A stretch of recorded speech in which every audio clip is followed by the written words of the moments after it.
Sight Bites. Answers to questions from the Next Bite website. Brought to you by Purina. Come here, lunchtime.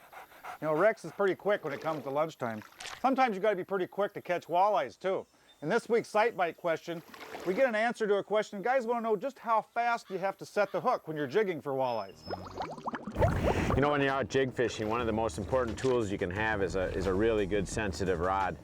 Jig fishing, it's very important to feel the bite quickly and then very quickly set the hook. I'm a real proponent of not giving the fish any time.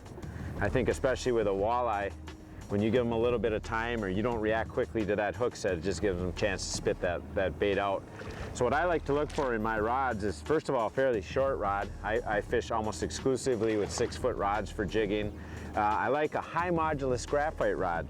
That means the higher the modulus graphite you have, the more sensitive the rod is, the more lightweight it is.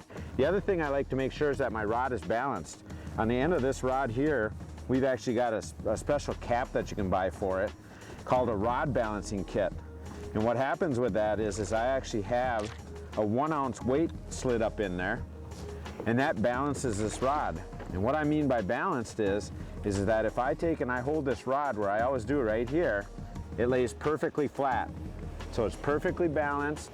That way I can feel any little sensation that happens out at my jig, feel that soft bite of a walleye sucking the jig in, and more importantly, set the hook very quickly.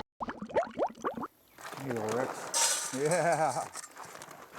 On the Next Bite website, you can get answers to your questions, join our forum, read articles and tips, all great information to help you get your next bite.